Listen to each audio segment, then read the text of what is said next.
തന്റെ ജീവിതത്തിൽ ഉള്ളതുകൊണ്ട് തൃപ്തിപ്പെടുന്ന പെണ്ണാണ് നല്ല പെണ്ണ്. തന്റെ ഭർത്താവിനെ അനുസരിച്ചുകൊണ്ട്, ഭർത്താവിന്റെ വരുമാനത്തിനനുസരിച്ചുകൊണ്ട് ചെലവഴിക്കാൻ പ്രേരിപ്പിക്കുന്ന ഒരു സ്വാലിഹത്തായ പെണ്ണ്.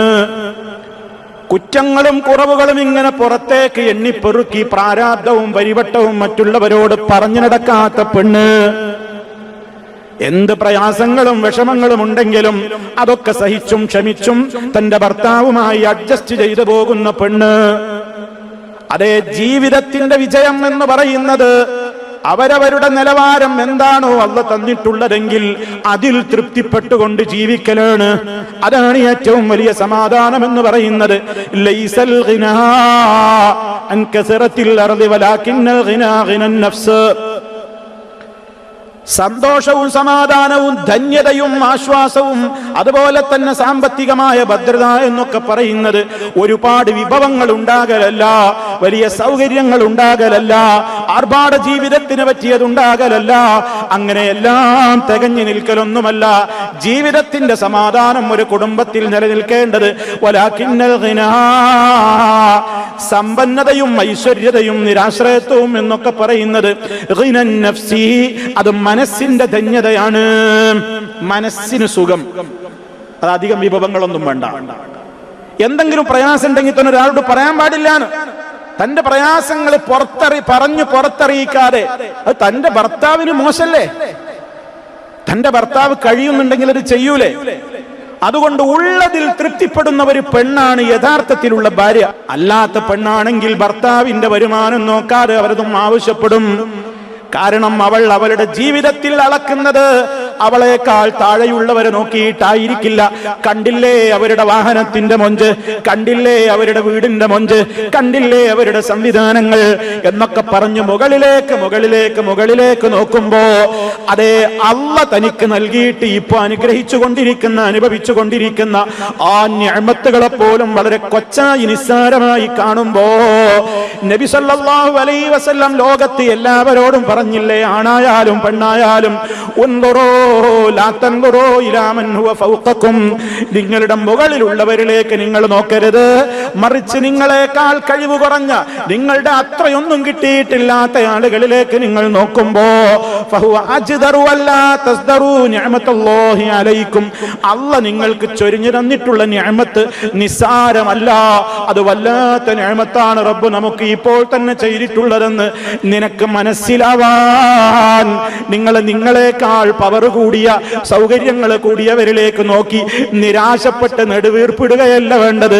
അത്രയും കിട്ടിയിട്ടില്ലാത്ത താഴെയുള്ള ആളുകളിലേക്ക് നോക്കിയിട്ട് അൽഹംദുലില്ലാഹ്, ഇത്രത്തോളം എനിക്ക് എന്റെ റബ്ബ് തന്നല്ലോ, ഇത്രത്തോളം സൗകര്യങ്ങളെങ്കിലും എനിക്ക് തന്നല്ലോ, ഇതുമില്ലാത്ത ലക്ഷങ്ങളല്ലേ ലോകത്ത് കഷ്ടപ്പെടുന്നതെന്നോർത്ത് അല്ലാഹു തന്ന അനുഗ്രഹത്തെ പുകഴ്ത്തി പറഞ്ഞ് അവനെ സ്തുതിച്ചുകൊണ്ട് ജീവിക്കുമ്പോ ആ പെണ്ണാണ്, അതല്ലെങ്കിൽ ആ പുരുഷനാണ് റബ്ബ് നൽകിയ നിഅമത്ത് ചെറുതായി കാണാത്ത ആണും പെണ്ണുമെന്ന് ഇസ്ലാം പഠിപ്പിക്കുന്നു.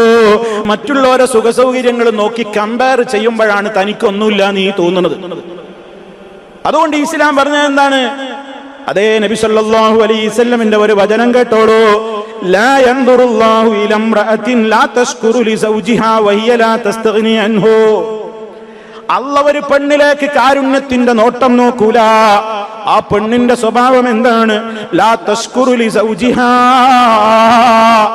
അവളുടെ ഭർത്താവ് പ്രയാസപ്പെട്ടുകൊണ്ട് അവളുടെ ആവശ്യങ്ങൾ ചെയ്തു കൊടുത്തിട്ട് അയാളുടെ കഴിവിൽ ഒതുങ്ങി നിൽക്കുന്ന കാര്യങ്ങളൊക്കെ അയാൾ ചെയ്തു കൊടുത്താലും ഈ ഭർത്താവിനോടൊരു നന്ദി വാക്ക് പറയാതെ എന്തൊരു മേടിച്ചു കൊടുത്താലും, എന്ത് സൗകര്യങ്ങൾ കൊടുത്താലും അതിനൊക്കെ കുറ്റം പറഞ്ഞിട്ട് നിങ്ങൾക്കിതേ കിട്ടുകയുള്ളൂവല്ലേ, നിങ്ങളിൽ നിന്ന് ഇതേ പ്രതീക്ഷിക്കാനുള്ളൂവല്ലേ, കണ്ടില്ലേ അപ്പുറത്തുള്ള ജീവിതം, കണ്ടില്ലേ മറ്റുള്ളവരൊക്കെ കൊണ്ടുവരുന്നത്, കണ്ടില്ലേ അവരുടെയൊക്കെ വീടുകൾ, കണ്ടില്ലേ അവരുടെയൊക്കെ സൗകര്യങ്ങൾ എന്നിങ്ങനെ എണ്ണിപ്പറഞ്ഞ് തന്റെ പ്രയാസപ്പെട്ട് കയറി വരുന്ന തന്റെ ഭർത്താവ് ചെയ്യുന്ന നന്മകളെ വലുതാക്കി കാണിച്ചൊന്നു സമാധാനത്തിന്റെ സന്ദേശം ആ ഭർത്താവിന്റെ ഹൃദയത്തിലേക്ക് പകർന്നു കൊടുക്കാതെ കയറി വന്നാൽ പരിദേവനങ്ങളും പരിവട്ടങ്ങളും പരാതികളുടെയും കെട്ടഴിക്കുന്ന പെണ്ണ് അല്ലാഹു അവളെ സ്നേഹത്തിന്റെ കാരുണ്യത്തിന്റെ നോട്ടം നോക്കൂല എന്ന് ഗൗരവത്തോടെ നബി സല്ലല്ലാഹു അലൈഹി വസല്ലം പറയുന്നു. ഞാൻ നരകത്തിലധികവും പെണ്ണുങ്ങളെ കണ്ടു എന്ന് നബി സല്ലല്ലാഹു അലൈഹി വസല്ലം അവിടത്തേക്ക് നരകം കാണിക്കപ്പെട്ട അവസരത്തിൽ പറഞ്ഞ പല കാരണങ്ങളിൽ ഒന്നെന്താണ്, അവള് നന്ദികേട് പറയുന്ന പെണ്ണായിരിക്കും. ജീവിതത്തിൽ ഇവനോട് ആവശ്യപ്പെട്ടതൊക്കെ അവന്റെ വരുമാനത്തിലും കഴിവിലൊക്കെ പരിധിയിൽ ഒതുങ്ങി നിന്നൊക്കെ അവൻ ചെയ്തു കൊടുത്തു. ഒരു ദിവസം അവൾ ആവശ്യപ്പെട്ടതെന്തോ ഈ സാധുവിന് സാധിച്ചില്ല, അയാൾക്ക് കഴിഞ്ഞില്ല. ആ ഒരൊറ്റ കാരണത്താൽ ജീവിതത്തിൽ ഇന്ന് വരെ ചെയ്തു കൊടുത്ത മുഴുവൻ ആനുകൂല്യങ്ങളുടെയും അടിവേറെറുക്കുന്ന നിലക്ക് വർത്തമാനം പറയും. നിങ്ങളുടെ കൂടെ കൂടി അന്ന് മുതൽ തുടങ്ങിയതാണ് എന്റെ പ്രയാസങ്ങൾ, ഒരു നന്മയും എനിക്ക് ഇന്നേ വരെ നിങ്ങളിൽ നിന്ന് മാറായിത്തു മിൻക ഖൈറൻ ഖത്തു, ഒരു ഖൈറും ഞാൻ ഇന്ന് വരെ നിങ്ങളിൽ നിന്ന് അനുഭവിച്ചിട്ടില്ല എന്ന് പറയുന്ന പെണ്ണ് നരകത്തിന്റെ വിറകാണെന്ന് റസൂലുള്ളാഹി സ്വല്ലല്ലാഹു അലൈഹി വസല്ലം. അപ്പൊ കിട്ടിയതിൽ തൃപ്തിയടയുന്ന സംതൃപ്തിയടയുന്ന ഒരു മനസ്സാണ് ഒരു നല്ല പെണ്ണിന് വേണ്ടത്. ഒരു നല്ല മുസ്ലിമിന് അതാ വേണ്ടത്, ഒരു പെണ്ണിനും അതാണ് വേണ്ടത്. അപ്പൊ ഭർത്താവിന് നല്ല സമാധാനം ഉണ്ടാവും. അയാളെ പോക്കറ്റിന്റെ കന അനുസരിച്ചേ പെണ്ണ് പറയുള്ളൂ. പ്രയാസമുണ്ടോ? സാരല്ലാന്നേ. ബുദ്ധിമുട്ടും പ്രയാസവും വിഷമങ്ങളൊക്കെ ഉണ്ടോ എങ്കിൽ അതിനൊക്കെ ആ പ്രയാസങ്ങളുടെ വിഷമങ്ങളുടെ എല്ലാ ബാണ്ഡങ്ങളും ഭാര്യയുടെ ഒരു ചിരിയിലും അവളുടെ ഒരു നല്ല സംസാരത്തിലും ഒതുക്കിക്കളയാൻ ഒരാൾക്ക് സാധിക്കുന്നു. അതാണ് നമ്മൾ മനസ്സിലാക്കണം. മഹാന്മാരായ പണ്ഡിതന്മാര് പറഞ്ഞു, യബ്ന ആദം ഇദാ സലക്ത സബീലൽ ഖനാഅ ഫഅഖല്ലു ശൈഇൻ യക്ഫീക് വഇല്ലാ ഫഇന്നദ് ദുനിയാ വമാ ഫീഹാ ലാ തക്ഫീക്. ഹേ മനുഷ്യ, ഇദാ സലക്ത സബീലൽ ഖനാഅ, അല്ലാഹ് ഇപ്പോ തന്നിട്ടുള്ള നിഅമത്തുണ്ടല്ലോ, ആ ഉള്ളത് അതെത്ര ചെറുതാണെങ്കിലും ആ ഉള്ളതിൽ വല്ലാത്തൊരു സന്തോഷം പ്രകടിപ്പിച്ചുകൊണ്ട് ഉള്ളതിൽ തൃപ്തിപ്പെട്ടുകൊണ്ട് നീ ജീവിക്കുകയാണെങ്കിൽ ഫഅഖല്ലു ശൈഇൻ യക്ഫീക, കുറഞ്ഞ വിഭവം മതി നിനക്ക്, നല്ല സന്തോഷമായിരിക്കും ജീവിതത്തിൽ. അതേ അവസരത്തിൽ വയില്ല, അങ്ങനെയല്ലെങ്കിൽ ഫഇന്നദ് ദുനിയാ വമാ ഫീഹാ, ഈ ദുനിയാവും അതിലുള്ളത് മുഴുവനും നിനക്ക് കിട്ടിയാലും നിന്റെ ആർത്തി തീരൂല. ലാ തക്ഫീക്, അപ്പോഴും നീ ഇല്ല ഇല്ല ഇല്ല എന്ന പാട്ടും കൊണ്ടേ നടക്കുകയുള്ളൂ. അൽഹംദുലില്ലാഹ് നാവെന്ന് വരൂല. എന്താ അത്? തേഞ്ഞിട്ടില്ല, എത്ര കിട്ടിയാലും തേഞ്ഞിട്ടില്ല. ഇങ്ങനെ പോണൂന്ന് പറയും. അങ്ങനെയല്ലോ, വലിയ മലയാളിയായിരിക്കും, വലിയ ഷോപ്പുകളുണ്ട്, കുറെ കടകളുണ്ട്, ഒരുപാട് നീ തുടങ്ങാൻ നിൽക്കുകയാണ്. അപ്പോൾ ചോദിക്കുമ്പോൾ എന്താ വിശേഷം? അങ്ങനെ തട്ടിമുട്ടി ഇങ്ങനെ പോകുന്നുണ്ട്. വേറെ ചില ആൾക്കാരുടെ അൽഹംദുലില്ലാഹ് ഖൈറ, വളരെ സുഖം, എനിക്കൊന്നും ഇല്ലേനു.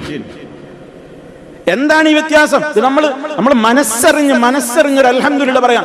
കിട്ടിയതെന്തോ അതിൽ സംതൃപ്തി, അതാണ് എനിക്ക് അല്ലാഹ് നിശ്ചയിച്ചത്. ഈ ലോകത്തെല്ലാവർക്കും ഒരുപോലെയല്ലല്ലോ. ഈ ലോകത്ത് അല്ലാഹ് തീരുമാനിക്കുന്നത് ഇന്ന റബ്ബക യബ്സുത്തുർ റിസ്ഖ ലിമൻ യശാഉ വയഖ്ദിർ, നിന്റെ നാഥനാണ് അവൻ ഉദ്ദേശിക്കുന്നവർക്ക് ജീവിതത്തിന്റെ സൗകര്യങ്ങൾ വിശാലമാക്കി കൊടുക്കുന്നതും അവൻ ഉദ്ദേശിക്കുന്നവർക്ക് ജീവിതത്തിന്റെ സൗകര്യങ്ങളൊക്കെ വന്ന് കമ്മി വരുത്തിയിട്ട് അളന്നു കൊടുക്കുന്നതുമൊക്കെ നിന്റെ റബ്ബാണ്. അത് റബ്ബാ തീരുമാനിക്കുന്നത്. അതിൽ വിഷമം തോന്നരുത്. കിട്ടിയാ നെകളിപ്പ് വേണ്ട, ശുക്ർ ചെയ്യണം. കിട്ടിയില്ലെങ്കിലോ സഹനക്കേട് കാണിച്ചുകൊണ്ട് ആത്മഹത്യ ചെയ്ത് ഇല്ലായ്മയും വല്ലായ്മയും പാടി നടക്കണ്ട. ക്ഷമിച്ചോ, നിനക്കതിൽ ബറക്കത്തുണ്ട്. ഇസ്ലാം പഠിപ്പിക്കാൻ. അതുകൊണ്ട് എന്ത് വേണം? ഒരു നല്ല സ്ത്രീയെ സംബന്ധിച്ചിടത്തോളം നമ്മളോട് ഒരു കവി പറയാണ്, വസൗജത്തുൽ മർഇ ഔനുൻ യസ്തഈനു ബിഹാ അലൽ ഹയാതി വനൂറുൻ ഫീ ദയാജിഹാ മുസ്ലാതു ഫിക്റതിഹി ഇൻ ബാത ഫീ കദിരിൻ മുദ്ദത ലഹു ലിതുവാസിഹി അയാദിഹാ.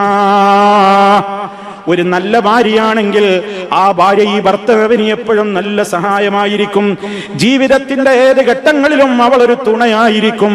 വിഷമങ്ങളും പ്രയാസങ്ങളുടെയും നെരിപ്പോടുകളിൽ ഇയാൾ വളരെ കഷ്ടപ്പെടുന്ന നേരത്തെ ആ പെണ്ണൊരു പ്രകാശം വരുത്തുന്ന പെണ്ണായിരിക്കും. വളരെ ബുദ്ധിമുട്ടിയിട്ട് ബാത്തഫീക്കതിരിൻ അയാൾ ടെൻഷനും വിഷമവുമായി കൊണ്ട് ഉറക്കു വരാതെ ബെഡിൽ കിടക്കുന്ന വേളയിലും സമാധാനത്തിന്റെ സന്ദേശവുമായിട്ട് അവൾ കൂടെയുണ്ടാകും. ആ കൈകൾ കൊണ്ട് ആശ്വസിപ്പിക്കും, തടവിക്കൊടുക്കും. ഫിൽ ഹുസ്നി ഫർഹതുഹു തഹ്നു ഫതജ്അലുഹു യൻസാ ബിദാലിക ആലാ മൻ യുആനിഹാ. അതേ ദുഃഖിച്ചിരിക്കുന്ന ഭർത്താവിനെ നല്ല നല്ല വാക്കുകൾ കൊണ്ട് ആ പെണ്ണ് സന്തോഷിപ്പിക്കും. സാരല്ല എന്ന് പറയും. അവന്റെ വേദനകളൊക്കെ ആ വാക്കുകളിൽ അവനങ്ങും മറന്നുപോകും. ഇൻ ആദലിൽ ബൈതി യൽഖാ സഗ്റ സൗജതിഹി യഫ്തൂറു അമ്മാ യസുറു നഫ്സു യശ്ഫീഹാ. വീട്ടിലേക്ക് മടങ്ങി വരുന്ന ഭർത്താവിനെ പുഞ്ചിരി പൊഴിക്കുന്ന മുഖവുമായിട്ടാണ് അവൾ കാത്തു നിൽക്കുക. അവന്റെ മനസ്സിന്റെ പ്രയാസങ്ങളുടെ കെട്ടഴിയുന്ന രൂപത്തിലുള്ള പെരുമാറ്റമാണ് അവൾ കാണിക്കുക. അങ്ങനത്തെ ഒരു പെണ്ണിനെ കിട്ടിയാൽ ഫസൗജുഹാ മലികുൻ വദ്ദാറു മംലകതുൻ വൽ ഹുബ്ബു അത്റുൻ യസിരി ഫീ നവാഹിഹാ. ആ പെണ്ണിന്റെ ഭർത്താവ് രാജാവാണ്. ഒരു പെണ്ണിനെ കിട്ടിയാൽ ആ പെണ്ണിന്റെ ഭർത്താവാണ് രാജാവാണ്. വദ്ദാറു മംലകതുൻ, ആ വീട് ഒരു രാഷ്ട്രമാണ്. ആ രാഷ്ട്രത്തിലെ രാജാവായി കൊണ്ട് കഴിയാം ആ ഭർത്താവിന്. വൽ ഹുബ്ബു അത്റുൻ യസിരി ഫീ നവാഹിഹാ. ആ വീടിന്റെ അകത്തളത്തിൽ എപ്പോഴും സന്തോഷത്തിന്റെ അത്തർമണമാണ്, സന്തോഷത്തിന്റെ സുഗന്ധമാണ്, സന്തോഷത്തിന്റെ ആനന്ദത്തിന്റെ സംസാരങ്ങളാണ്. അവിടെ കുറ്റപ്പെടുത്തലുകളില്ല. നിങ്ങളെ എന്തിനു കൊള്ളും മനുഷ്യ എന്ന് പറഞ്ഞിട്ട് ഉള്ള സമ്പാദ്യത്തിൽ നിന്ന് കിട്ടിയത് കൊണ്ട് തൃപ്തിപ്പെടുന്നതിൽ നിന്ന് വ്യത്യസ്തമായിട്ട് കണ്ടില്ലേ അപ്പുറത്തും നിങ്ങളെ പോലെയല്ലേ പലരും ജീവിക്കുന്നതെന്ന് പറഞ്ഞിട്ട് പലിശക്ക് കടം വാങ്ങാൻ ഈ പെണ്ണ് പ്രേരിപ്പിക്കൂല. ഇല്ലാത്ത മുതലുണ്ടാക്കാൻ വേണ്ടി ഹറാമിലൂടെ സമ്പാദിക്കാൻ ഈ പെണ്ണ് പറയൂല. യാത്രയേക്കുന്ന വേളയിൽ പോലും മുൻഗാമികളായ മഹാന്മാരായ ആളുകളുടെ സഹാബാക്കളുടെയൊക്കെ ഭാര്യമാര് തൊഴിലിനിറങ്ങുന്ന ഭർത്താക്കന്മാരോട് വാതിൽക്കലോളം ചെന്ന് യാത്രയേക്കുമ്പോൾ പറഞ്ഞിരുന്നു, ഞങ്ങൾ സഹിക്കും, എത്രയും ഞങ്ങൾ സഹിക്കും, എത്രയും ഞങ്ങൾ സഹിക്കും, വിശപ്പ് ഞങ്ങൾ സഹിച്ചോളാ, പക്ഷേ ഹറാമായ മുതലും കൊണ്ട് ഈ വീട്ടിലേക്ക് നിങ്ങൾ കയറി വരല്ലേ. ഞങ്ങൾ വിശപ്പ് എത്ര കാലവും സഹിച്ചോളും, പക്ഷേ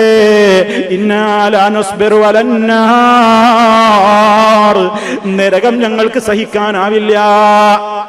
അതുകൊണ്ട് ഹറാമിന്റെ ഒരു ഫിൽസും കൊണ്ട് ഇങ്ങോട്ട് വരരുത് ട്ടോ എന്ന് പറഞ്ഞ് യാത്രയേക്കുന്ന ഒരു ഭർത്താവ് പിന്നെ വീട്ടിൽക്കാണ് ചെന്ന് പൈസ ഇല്ലാതെയും ഓള് പറഞ്ഞതുമായിട്ടാണ് ചെന്നിട്ടില്ലെങ്കിൽ സുഖം ഉണ്ടാവില്ല എന്ന് വിചാരിച്ച് കടവും കള്ളിയും പലിശക്കൊന്നും എടുത്തിട്ട് പിന്നെ പണം ഉണ്ടാക്കൂല, എന്നെ വിഷമിപ്പിക്കൂല.